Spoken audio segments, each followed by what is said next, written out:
পিছফালে বগাই আছে তো। গুড মৰ্ণিং গাইজ, কি খবৰ? আশা কৰোঁ সকলো ভালে কুশলে আছে আৰু মোৰো ভালেই। নমস্কাৰ সকলোকে, পূজা বৰা ইউটিউব চেনেলটো এটা ব্লগলৈ স্বাগতম জনাইছোঁ, লগতে ফেচবুক পেজলৈকো। আৰু ভিডিঅ'টো আজি কেনেধৰণে মই ভিডিঅ'টো বনাবলৈ আগবাঢ়িছোঁ সকলোৱে শেষলৈকে চাব বুলি মই আশা কৰিলোঁ। আৰু এয়া দেখিছেনে, আমাৰ এইটো হ'ল ফিচাৰী। আৰু যিহেতুকে এতিয়া বাৰিষাৰ দিন, একদম মানে বৰষুণ দি ফেনে ফুটুকে একদম পূৰা মানে জাবৰ জোঁথৰে সৈতে পূৰা পুখুৰী ভৰ্তি হৈ গৈছেগৈ। আৰু যিহেতুকে জানে ফিচাৰী থাকিলেতো মাছ এৰিমেই, মাছ যিহেতুকে আমি এৰি পিনে আমি যেতিয়া মানে বাৰিষাৰ দিনত একদম পূৰা পানী ভৰ্তি হৈ যায় তেতিয়া আমি মাছ এৰোঁ। আৰু সেইবাবেহে মাছ এৰিম, যিহেতুকে এতিয়া গোটেই পুখুৰীত পানী নোহোৱাৰ আগতে যিহেতুকে মস্ত বহুত ডাঙৰ পুখুৰীৰ ভিতৰত গছ হৈ গৈছিলে। সেই গছবোৰ এতিয়া যেতিয়া বৰষুণ দিলে মানে পূৰা একদম পানীৰ সৈতে সমান হৈ গ'ল আৰু পূৰা জাবৰ জোঁথৰ মানে লেতেৰা একদম পূৰা গেলা পচা বস্তু নিচিনাকৈ হৈ গ'ল। আৰু এতিয়া যিহেতুকে আমি মাছ এৰিম আৰু সেইখিনি জাবৰ জোঁথৰ থাকিলে মাছ দিলে হয়তো গোটেইখিনি মাছ ভাল হৈ নাথাকিব, কিছুমান মাছ হয়তো মৰি যাব আৰু কিছুমান হয়তো বাচি থাকিব। আৰু যিহেতুকে আমাৰ মানে বহুত ডাঙৰ লছ হৈ যাব, সেইবাবেহে ভাবিলোঁ মানে পুখুৰীত দিবৰ কাৰণে নিমখ আনিছিলে। সেয়া নিমখ ছটিয়াই আছে দেউতাই আৰু ভাইটিয়ে। দেউতাই এইফালে নিমখৰ পেকেট খুলি আছে, খুলি এটা এটাকৈ ছটিয়াই আছে। আৰু বহুত ডাঙৰ ভুল কাম এটা কৰা হ'ল। বজাৰৰ পৰা অনা হ'লে নিমখটো অকণমান কমতো পোৱা গ'লে হয়। আৰু বজাৰৰ পৰা কেজি চিষ্টেমে যিহেতু ল'ব পৰা যায়, তাতে মানে কি অলপ কমতে পায়। আৰু ইয়াৰ পৰা দোকানৰ পৰা আনিলে পেকেট নিমখটো জানেই আৰু খোৱা নিমখটোৱে আনিবলগীয়া হ'ল। আৰু পুখুৰীটো সিঁচিবৰ কাৰণে সেয়া গোটেই নিমখ দি আছে। নিমখ দিলে মানে কি হ'ব, যিখিনি জাবৰ জোঁথৰ লেতেৰা পেতেৰা আছিলে সেয়া মানে পূৰা জহি যাবগৈ আৰু মাছেও খাবগৈ, তেনেকৈ নোৱাৰিব। আৰু সেইবাবেহে বোলো নিমখখিনি তেনেকৈ আছে। নিমখৰ লগতে দিয়া হৈছে ইউৰিয়া সাৰ দিলে যিটো মাছে খাব পাৰে আৰু মাছ ডাঙৰ হ'ব।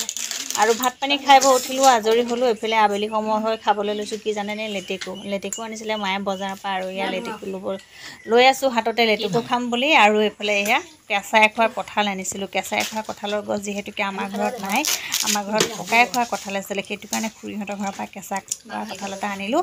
কঁঠালটো এতিয়া মায়ে একদম ফালিছে, আৰামত একদম মজাকৈ খাম। আৰু যিহেতুকে বতৰো ঠাণ্ডা, মানে জানেই আৰু ঠাণ্ডা বতৰত কঁঠাল খাবলৈ কিমান ভাল লাগে।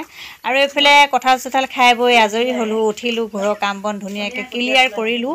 কৰি মেলি একদম এতিয়া আহিছোঁ আকৌ খুৰীহঁতৰ ঘৰলৈ। মানে খুৰীহঁতৰ ঘৰৰ পৰা এপাক ফুৰি যাওঁ বুলি ভাবিছোঁ। আৰু কিমাননো ঘৰতে সোমাই থাকিব, বৰষুণ বতৰ বুলি আৰু ঘৰতো সোমাই আমনি লাগিছে।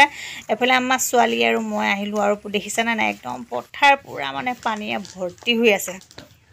আৰু এইফালে দেখিছেনে আমাৰ টিকলি, এইফালে আমাৰ দেহাই বিচি আছে। মানে যিহেতুকে লাইনটো নাই ইয়াত, মানে বৰষুণ দিলেও প্ৰব্লেম, ৰ'দ দিলেও প্ৰব্লেম, কি ক'ব। কাৰেণ্টৰে দিন আৰু কাৰেণ্টে ৰজা আৰু মানে একদম মানে কি হ'ব, নাথাকেই মানে বৰষুণ দিলেও নাথাকে, ৰ'দ দিলেও নাথাকে, মহা সমস্যা। কিন্তু বিলটো ল'ব সময়তো নক'বই আৰু পূৰা মাহে বিল দিবই লাগিব, নহ'লে ক'ব লাইন কাটি দিম। এইফালে সেয়া দেখিছেনে, আমাৰ ছোৱালীয়ে কি কৰিছে, চিপছৰ পেকেটটো লৈ আছে। চিপছৰ পেকেটটো সি ভাবিছে মানে কেনেকৈ খাওঁ। কিন্তু ইফালে তাৰ 5 মাহ হৈছেহে, দাঁতো ওলোৱা নাই, কিন্তু তেতিয়াও তাৰ খোৱা হেঁপাহ চাওক না, কামুৰিব নোৱাৰি পূৰা চিঞৰিছে, দেখিছে। বৰষুণ বুলি নহয়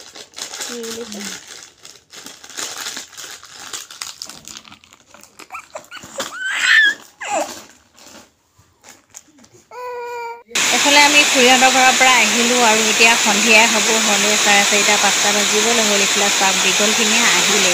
মানে এতিয়া বাৰিষা বতৰ ন, কোন মুহূৰ্তত বৰষুণ আহে, কোন মুহূৰ্তত বৰষুণ আৰু ৰ'দ দিয়ে, একদম কোনো মানে একে ধৰিব নোৱাৰা হৈ গৈছেতো। আৰু দেখিছেনে, এইফালে আমাৰ দেউতা আৰু মায়ে এইফালে ছোৱালীক লৈ আছে, ভাইটিৰ ছোৱালীজনী।